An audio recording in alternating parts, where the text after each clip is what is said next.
Welcome to today's deep dive. Today we're going to be kind of exploring a topic that you might not expect, maybe serving like Jesus is. Interesting.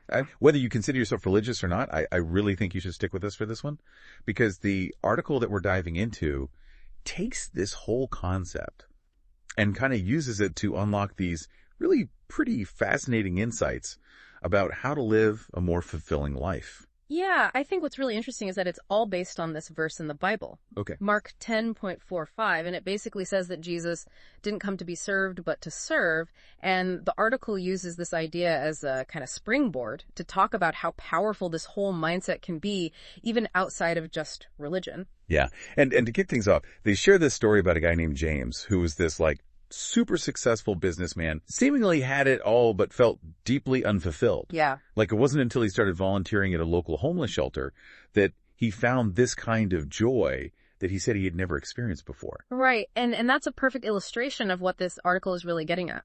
It's this idea that serving others isn't about sacrificing your own happiness. It's often the key to actually unlocking it. Right. And it all has to do with kind of tapping into some of these deep-seated human needs that we all have. Okay, so let's unpack that a little.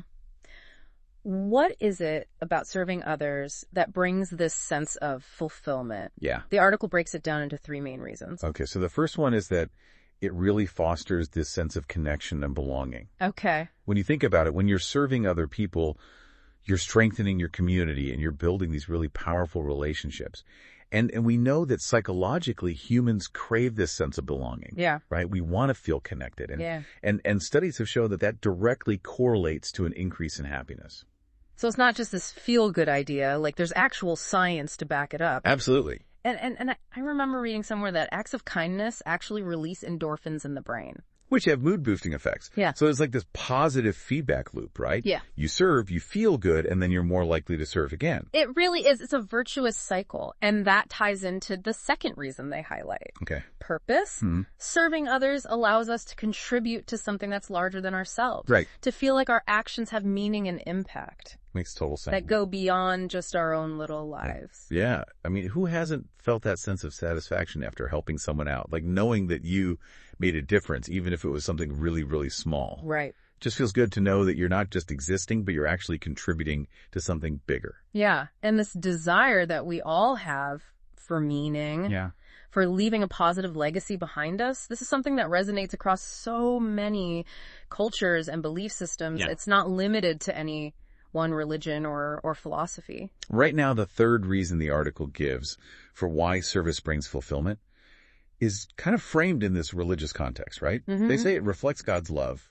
But even if you take that out of the equation, you're still left with a really powerful idea. Oh, absolutely. You can easily reframe that as simply expressing compassion and kindness, and those are pretty universal values that are admired by everyone. Yeah. And when you're serving others, you're embodying those values, and that in and of itself can be incredibly fulfilling. Right, because it's like you're putting those positive values into action. Yeah. It's not just about thinking good thoughts. It's about living them out in a way that actually impacts the world around you. Yeah, it brings us back to the story of James, right? This guy Yes. had all this success in the world, but lacked that deeper sense of purpose that comes from serving something beyond just himself. And it wasn't until he really started focusing on other people that he found that missing piece. It's almost like he was living this very narrow definition of success, right? Yeah. Just focused on achievement and acquisition and things. Right. But through service, he kind of discovered this whole other dimension of fulfillment that had been missing. I think that's a great point. And the article argues that that's a lesson that we can all learn from. We live in a society that so often equates happiness with material possessions and status and all of that. But true fulfillment, it seems, lies in something much, much deeper. In connecting with others and making a positive impact on the world around us. Which leads us to the next part of the article. Okay. Where they get really practical and they outline 4 main ways to kind of serve like Jesus adapted for everyday life. I like that. Okay, so they are acts of kindness. Okay. Volunteering your time. Uh-huh. Using your talents. And then finally, financial giving. So starting with acts of kindness. Yeah. What are some examples they give? Because I think people often get intimidated by this whole idea of serving others, thinking that it needs to be this grand gesture. Yeah. But this article really emphasizes that even small things Right. can have a huge impact. Absolutely. They suggest things as simple as helping a neighbor carry groceries or offering to babysit for a friend who's feeling overwhelmed or even just listening attentively when someone needs to talk. Yeah. It's about these small acts that actually require a lot of heart. Because let's be honest, it's easy to get caught up in our own lives and forget to look around and see who might need a helping hand. Yeah. It's about making a conscious effort to be more present and aware of the needs of other people. I think you're absolutely right.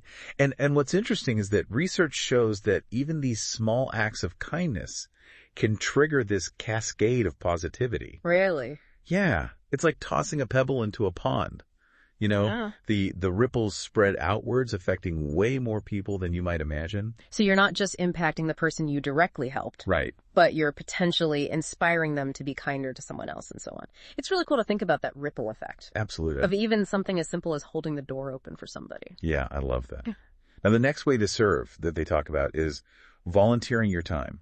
Okay. And this is where you can really start to see the impact on a larger scale. Because with volunteering, you're dedicating a significant chunk of your time and your energy to a cause that you believe in. Exactly. Right. It's a way to step outside of your own little bubble and really immerse yourself in the needs of your community. Yeah. They suggest exploring opportunities at shelters, hospitals, community centers, places where you can directly interact with people Right. who need support. And what's great is that there are so many different types of volunteering opportunities out there, so you can find something that actually aligns with your interests and your skills. And that's key, I think, finding something that you're passionate about. Because when you're genuinely invested in the cause, it doesn't feel like work. Right. It feels like a way to express your values and make a real difference in the world. Absolutely. And speaking of skills, the article's third way to serve, using your talents, Yes. is all about leveraging your unique abilities to help others. Yeah, I love this one. So whether you're a whiz at math or a gifted artist or a natural leader, there's a way to use those talents to uplift others. Yeah, and they have examples like offering free tutoring sessions to students who are struggling, Mm-hmm. or using your artistic talents to create something beautiful for a community space, or even mentoring somebody who's just starting out in your field. It's about recognizing that we all have something valuable to offer. Right. And then finding these creative ways to share those gifts with other people. And you know what I find interesting about this approach? It benefits both the giver and the receiver. Oh, absolutely. Right. By sharing your talents, you not only help someone else, but you also gain this sense of accomplishment and purpose. Yes. And the person receiving your help benefits from your expertise and your support. It's a true win-win. I love that. And finally, the article talks about financial giving as a really powerful way to serve. Yeah. Now, they acknowledge that not everybody is in a position to give financially, and that's totally fine. But for those who have the means, donating to causes that you care about can have a truly significant impact. Because sometimes organizations need resources more than they need volunteers, right? A financial donation can help them buy essential supplies or expand their programs or simply keep the lights on. And it allows you to contribute to causes that align with your values, even if you don't have the time to volunteer directly. Right. This reminds me of something I read about the psychology of giving.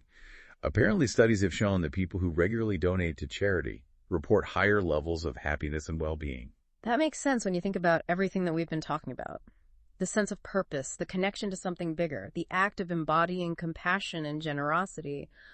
All of those things contribute to a more fulfilling life, both for the giver and the receiver. So it seems like this whole idea of serving like Jesus, even when we take out the religious element, offers some pretty profound insights into the human experience. It suggests that true happiness isn't just about pursuing our own self-interest, but about finding ways to contribute to something larger than ourselves. And the beautiful thing is it doesn't have to be complicated. It can start with something as small as a smile or a helping hand. What matters is the intention, the willingness to step outside of our comfort zones and connect with others in a meaningful way.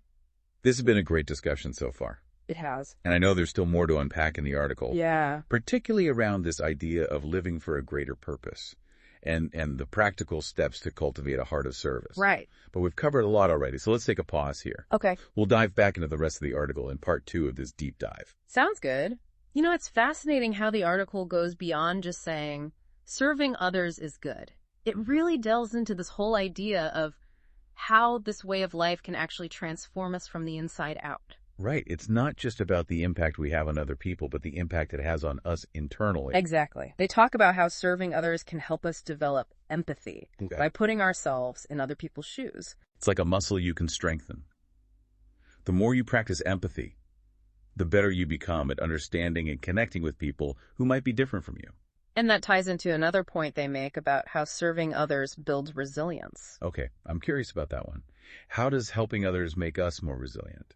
Well, when you're focused on serving others, you're less likely to get caught up in your own problems and anxieties. Okay. It kind of shifts your perspective outwards, helping you see things in a broader context. So it's like taking the focus off of yourself and placing it on something much larger. Yes, and that can be incredibly empowering when you realize that you have the ability to make a positive impact on someone else's life. Yeah. It gives you this sense of agency and control, even in the face of challenges. And that sense of agency can be a powerful antidote to those feelings of helplessness or despair, Right. which are often at the root of a lack of resilience. Precisely. And this leads to another key aspect the article explores, which is the transformational impact that service has on communities. Because it's not just about individual acts of kindness, right? It's about how those acts create this ripple effect that strengthens the whole social fabric. Exactly. They use this great example of a group of friends who started this really simple meal program in their town. It began as just a small gesture, but it grew into this much larger movement that fostered a sense of unity and support within the entire community. It shows how one act of kindness can inspire others to give, creating this cycle of generosity that really uplifts everyone involved. And it highlights the interconnectedness of our lives, you know? When we're serving others, we're not just helping individuals, we're actually contributing to the well-being of the whole community. I love that. It really speaks to the idea that we're all in this together, and that even small acts of service can have a far-reaching impact. Now, shifting gears a bit, the article also delves into this idea of living for a greater purpose, which they initially present in kind of a religious context, talking about this eternal perspective. But even if you're not religious, that concept still holds a lot of weight, right? Absolutely. We can translate that as striving to leave a positive legacy behind us, to live a life that's about more than just accumulating wealth or achievements. It's about making a meaningful contribution to the world that extends beyond our own lifespan. And they actually offer 4 practical steps to cultivate this heart of service. Some of the language is a little bit faith-based. Yeah. But we can easily adapt it to be more inclusive. Yeah, let's do that. The first step, which they call reflecting on examples of service, can be about finding inspiration in role models. Okay? Whether it's Jesus or Gandhi or even just someone in your own life who embodies this spirit of giving. It's about surrounding yourself with examples that motivate you to live a more purposeful life. I like that. The second step, looking for opportunities to help others, can be reframed as just being proactive. Yeah. It's about actively seeking out ways to make a difference instead of waiting for those opportunities to just fall in your lap. Because let's be honest, the opportunities to serve are all around us, but we often miss them because we're not paying attention or we're too caught up in our own routines. Right, so it's about cultivating that mindset of awareness and intentionality. Exactly. And the third step, which the article frames as pray for a servant's heart, can be interpreted more broadly as working on those inner qualities of compassion and empathy. So it's about recognizing that serving others isn't just about outward actions. Right. But it's also about cultivating the right mindset. It's about doing the inner work to become more selfless and compassionate. Yeah. Which then naturally flows outwards into those acts of service. And finally, the fourth step, serve consistently, emphasizes making service a regular part of your life. It's about integrating it into your routine, not just doing it as a one-off thing. Right, whether it's setting aside a specific time each week to volunteer or incorporating small acts of kindness into your daily interactions, the key is consistency. Because it's through those repeated actions that we really transform ourselves and create a lasting impact on the world around us. Yeah. You know, one thing that strikes me about this section is that the article doesn't shy away from acknowledging that living a life of service can be challenging. Oh yeah, it's not always easy to put other people's needs before our own, especially in a society that often glorifies individualism and self-interest. But they make this really great point that it's in those moments of challenge that we actually grow the most. It's like a muscle. The more we exercise our serving muscles, the stronger they become and the more equipped we are to actually face those challenges. And they also emphasize the importance of self-care, in this whole process. Oh, absolutely. Because you can't pour from an empty cup. Right. It's crucial to make sure that you're taking care of your own needs so you can show up for others in a sustainable way. And this ties back to something we talked about earlier about the potential downsides of selfless giving. Right, like burnout or resentment. Yeah. If you're not mindful, constantly putting others first can lead to exhaustion and even bitterness. So it's about finding that healthy balance between serving others and taking care of yourself. Which is a theme that comes up again in the last part of the article, where they wrap up with their key takeaway and their conclusion. But before we dive into that, let's pause here and give our listener a moment to digest everything we've covered so far. There's a lot to unpack when it comes to this idea of serving like Jesus and its implications for living a more fulfilling life. So we've talked about like why serving others is so important and, how it brings fulfillment and purpose and even strengthens our communities. Right. But where does the article land in terms of its final takeaway? Well, the big takeaway is that by embracing this whole mindset of selfless service, really putting others first, we can tap into this deeper level of joy and purpose, one that goes way beyond just fleeting pleasures or material success. Yeah. It's not about the superficial stuff. It's about aligning ourselves with something bigger than ourselves, and that's ultimately what brings lasting fulfillment. And this idea of connecting to something larger, it makes me think back to those studies about happiness that we mentioned before. The ones that show that people who prioritize giving and service, they actually report higher levels of life satisfaction. Right. It's almost like by shifting our focus outwards, we unlock this deeper well of contentment within ourselves. It's counterintuitive in a way because we live in a society that's constantly telling us to focus on ourselves, our own needs and desires, but treat yourself. Exactly. But this article is suggesting that true happiness might actually lie in doing the exact opposite. Yeah. And putting the needs of others before our own. And that's where their conclusion comes in, right? Which is really a call to action. They're urging readers to embrace a life of service. Absolutely. To step outside of their comfort zones and make a conscious effort to make a positive difference in the world. And they acknowledge that this path might not always be easy. Right. It requires us to shift our perspective and to challenge these ingrained societal messages that tell us to put ourselves first. Look out for number 1. Exactly. But they argue that it's a path worth taking, that the rewards of serving others far outweigh the challenges. And they remind us that even those small acts of kindness can have this ripple effect, creating positive change that goes way beyond our immediate circle. I love that they don't sugarcoat it. They acknowledge that there are difficulties, but they really emphasize that the benefits, both personal and societal benefits, of choosing this path of service are just so profound. It's about shifting from a mindset of scarcity to one of abundance. Recognizing that we all have something valuable to offer, and that by giving, we actually gain more than we lose. And they wrap it up with this really simple but powerful challenge to the reader to find just one way they can serve someone in need today. Yeah. It could be something small like offering a listening ear, or donating to a cause they care about, or just smiling at a stranger. It's a reminder that we don't have to wait for some big, grand opportunity to make a difference. Right. Every single day is full of opportunities to put this philosophy into practice. And even those seemingly small acts can have a huge ripple effect, inspiring others to do the same. It brings to mind that quote by Mother Teresa. Not all of us can do great things, but we can do small things with great love. And I think that just perfectly captures the essence of this article's message.